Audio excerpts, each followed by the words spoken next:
At exactly 9:14 a.m., a nurse at the Westbridge Community Health Clinic stopped typing. She looked at the computer screen again, then once more, just to be sure. The test result in front of her didn't make sense. The patient was young, healthy, no documented risk factors, and yet the screen showed a diagnosis that would permanently alter not just one life, but expose a secret affair, a respected coach, and a betrayal that would eventually tear an entire university apart. Because this wasn't just about a disease, it was about power, silence, and a secret that never should have stayed buried. Before we begin, I want you to think about this question and keep it in mind as the story unfolds. When someone in authority knows they could harm another person, do they have a legal responsibility to warn them? Because in this case, that single question would determine guilt, innocence, and justice itself. This is a true story. Names, locations, and identifying details have been changed for legal and privacy reasons. The events are reconstructed from court documents, medical testimony, and investigative reporting. All individuals involved are adults. Westbridge University wasn't elite, but it was respected. A Division I athletic program with a loyal alumni base and a reputation for discipline. At the center of that reputation was Coach Daniel Mercer. Daniel was 39 years old, married, a former collegiate athlete himself. He had been hired 7 years earlier to rebuild the university's competitive cheer program, a squad that performed at football games, basketball tournaments, and national competitions. Under Daniel's leadership, the program flourished.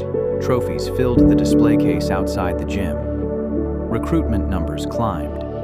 The administration praised his mentorship style. Parents trusted him. Students admired him, and the university gave him something few people ever get: complete authority. Lena Carter. Lena Carter was 21, an adult, a senior cheerleader, and one of Daniel's most dependable performers. She wasn't reckless, she wasn't naive. Lena had grown up fast, working 2 jobs through college, supporting herself and staying out of trouble. Cheerleading wasn't just an activity for her, it was a scholarship, a responsibility, a door to future opportunities. By her senior year, she had earned the role of co-captain. That meant extra practices, extra meetings, and more one-on-one time with the coach. At first, those meetings were strictly professional, reviewing routines, discussing leadership issues, planning competition schedules. Nothing unusual, nothing inappropriate. At least, not yet. The first shift was subtle. Daniel began staying late after practice. So did Lena. It started with conversations about stress. Daniel spoke about pressure from the athletic department. Lena talked about burnout and fear of graduation. They bonded over exhaustion, over ambition, over the feeling that no one else quite understood what it took to succeed. And slowly, boundaries blurred. Compliments became personal. Conversations drifted from practice to private lives. Daniel confided things he shouldn't have, about his marriage, about feeling trapped, about loneliness. Lena listened. Not because she intended for anything to happen, but because he was her coach, and she trusted him. That trust would become the most dangerous thing of all: the affair. The relationship didn't begin with a dramatic moment. No sudden kiss, no confession of love. It happened gradually. A late-night text, a private joke, a hand lingering too long during a correction. By the time Lena realized what was happening, the line had already been crossed. They were both adults, but they were not equals. Daniel controlled her position on the team, her recommendations, her future in the program. And although Lena would later insist the relationship was consensual, she also admitted something critical. She felt unable to say no without consequences. The affair lasted 4 months. Secret meetings, carefully deleted messages, excuses to teammates. And during that time, Daniel never told her one crucial fact. 3 years earlier, Daniel Mercer had been diagnosed with HIV. The diagnosis came after a routine medical exam. According to medical records, Daniel was informed of his condition, counseled on treatment, and explicitly warned about disclosure responsibilities. He was placed on medication. Doctors explained viral load, transmission risks, legal obligations. Daniel understood. And yet, when the affair with Lena began, he said nothing. No warning, no conversation, no consent informed by truth. Instead, he chose silence. It wasn't pain that sent Lena to the clinic. It was exhaustion. She felt constantly tired. Bruising appeared without explanation. Minor illnesses lingered longer than usual. At first, she blamed stress. Graduation was approaching. Practice schedules were brutal. Life was moving fast, but when dizziness began interfering with practice, she scheduled an appointment, a routine blood panel. Nothing alarming, just a precaution, until the nurse stopped typing. When Lena was called back into the office, the doctor didn't rush. That alone frightened her. The doctor explained calmly, carefully, and then said the word that seemed to echo forever. HIV, positive. Lena didn't understand at first. She asked if there had been a mistake. She asked for another test. She asked if it could be wrong. The doctor nodded and ordered confirmation testing. But deep down, Lena already knew. There was only one person it could have come from. As if the diagnosis wasn't enough, another result arrived 2 weeks later. Lena was pregnant. Her life fractured in two directions at once: a chronic illness, an unplanned pregnancy, and the same person connected to both, Daniel Mercer. If you were in Lena's position, would you go to the police immediately, or would fear, shame, and power imbalance keep you silent?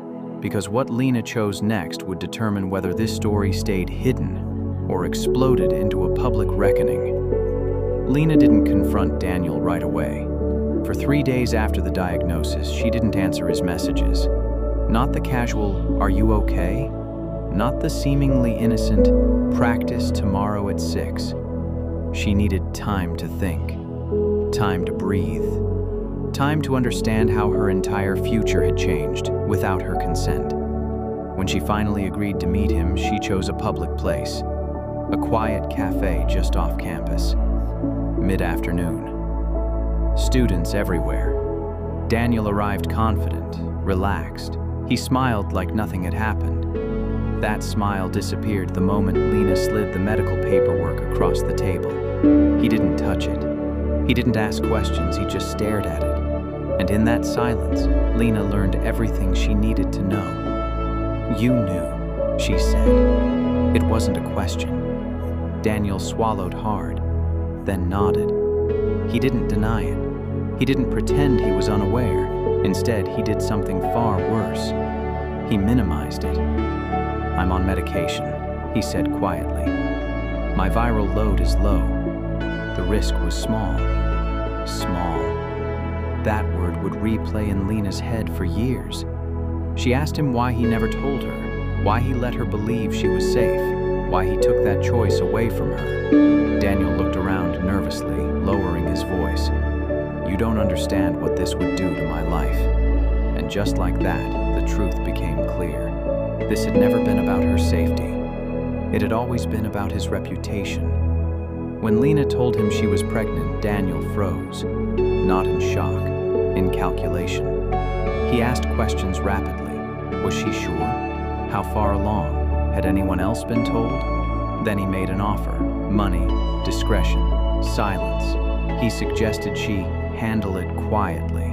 She stood up, walked out, and for the first time since the diagnosis, she felt something other than fear. She felt anger. What Daniel didn't realize, what he should have known, was that Westbridge was located in a state with strict HIV disclosure laws. Under state law, STIU. Knowingly exposing another person to HIV without disclosure was a felony. Consent without disclosure was not legally valid. Transmission resulting in harm elevated charges significantly, and pregnancy complicated everything. Because now there was a third life involved. Lena didn't go to campus officials first. She went to a lawyer, a quiet office downtown, a free consultation she almost canceled out of fear. She told the story from the beginning: the coach, the affair, the diagnosis, the pregnancy. The lawyer didn't interrupt. When Lena finished, he said only one thing. You need to preserve everything. Texts, emails, call logs, anything Daniel had ever sent her. That evidence would become devastating. Investigators would later recover hundreds of messages, some flirtatious, some explicit, some chilling, including one sent just weeks before the diagnosis. I should probably tell you something important, but it's complicated. He never followed up. Another message sent after she confronted him. You don't need to tell anyone. This can stay between us. That message alone would later be read aloud in court. When the university was notified, administrators moved fast, but not in the way Lena expected. Daniel was placed on temporary administrative leave. No announcement, no warning to students, no acknowledgement of risk. The cheer program continued practice. Parents remained unaware, and rumors began to spread. Without facts, Lena became isolated. Teammates noticed her absence. Friends whispered. Social media speculated. But the university said nothing. Weeks later, Lena filed a formal police report. Detectives interviewed Daniel the same day. At first, he denied everything. Then, he admitted the relationship, but insisted it was consensual. Then, investigators showed him the medical records, the diagnosis date, the disclosure counseling notes, the signed acknowledgement form. That was when Daniel asked for a lawyer. Daniel Mercer was arrested at 6:42 a.m. in his driveway, in front of his wife, charged with knowingly exposing another adult to HIV, aggravated sexual battery by deception, reckless endangerment, abuse of authority. The story broke by noon. Local news first, then national outlets. The headlines spread everywhere. University coach arrested in HIV exposure, case involving cheerleader. Westbridge University went silent, then issued a statement filled with phrases like deep concern and ongoing investigation. But it was too late. The damage was done. Lena withdrew from classes. She left campus housing. She began medical treatment immediately. Doctors explained prognosis, treatment options, long-term management. She listened, but what hurt most wasn't the diagnosis. It was the betrayal from someone she trusted, from an institution that failed to protect her, and from a system that only reacted once the truth became impossible to ignore. The matter of case the courtroom number was full 427, long before the judge entered. murder in the first Students, degree. faculty We, the members, jury, find the reporters defendant from guilty. 3 states, even parents, some who had trusted the university with their children's futures, sat silently in the back rows. Daniel Mercer sat at the defense table in a navy suit, clean-shaven, calm, carefully composed. Across the room, Lena sat with her attorney. She didn't look at him. She didn't have to. The evidence would speak. The prosecution went first. They didn't raise their voice. They didn't dramatize. They laid out a timeline. Diagnosis, 3 years before the affair. Disclosure counseling, documented and signed. Relationship, confirmed by both parties. Non-disclosure, undisputed. This case, the prosecutor said, is not about morality. It's about choice. He paused. The defendant took away the victim's ability to make an informed decision about her own body. The defense followed with a different strategy. They acknowledged the diagnosis, they acknowledged the relationship, but they argued intent. He did not intend harm, the defense attorney said. He was undergoing treatment. He believed the risk was negligible. Negligible. The same word Daniel had used in the cafe. Then the doctors testified. An infectious disease specialist explained viral load, transmission risk, treatment efficacy. And then came the key moment. Doctor, the prosecutor asked, does being on medication remove the obligation to disclose? No, she said firmly. Not medically, not ethically, and not legally. The courtroom was silent. Another expert testified about pregnancy risks, about prenatal transmission, about the psychological toll of diagnosis under coercive circumstances. The jury took notes, lots of them. Then came the messages. displayed on a large screen, time-stamped, undeniable. The prosecution read them slowly, every flirtation, every excuse, every attempt to maintain secrecy, and finally, the one message that shifted the room. You don't need to tell anyone. This can stay between us. The prosecutor turned to the jury. That, he said, is not fear. That is control. Lena testified on the fourth day. Her voice shook at first, but she didn't stop. She described the power imbalance, the fear of losing her scholarship, the confusion when boundaries blurred, the moment she learned the truth. I didn't get sick because I trusted him, she said. I got sick because he chose not to trust me with the truth. Some jurors wiped their eyes. Daniel stared straight ahead. The defense called Daniel to testify, against his lawyer's advice. He spoke softly, about loneliness, about stress, about regret. But when cross-examined, one question shattered the illusion. Did you ever ask her if she would consent knowing the risk? Daniel hesitated. No. And why not? His answer was barely audible. I was afraid she'd say no. That was it. The jury deliberated for 9 hours. At 8:17 p.m., they returned. Guilty on all major counts, Daniel Mercer was sentenced to 14 years in prison, mandatory registration, lifetime disclosure requirements, permanent ban from coaching or education roles. His career ended in a single moment. But the story didn't end there. Lena sued the university for negligence, for failure to warn, for protecting reputation over safety. Internal emails surfaced, administrators discussing risk management, debating whether informing students would create panic. The university settled quietly. 7 figures. No admission of wrongdoing. But sweeping policy changes followed. Lena completed treatment. She delivered a healthy child with extensive medical monitoring. She became an advocate, speaking publicly, pushing for stronger disclosure laws. She didn't want revenge. She wanted prevention. So here's the question many people still debate. Is punishment enough if systems of power allow harm to happen in the first place? Or should institutions face consequences equal to the individuals they protect?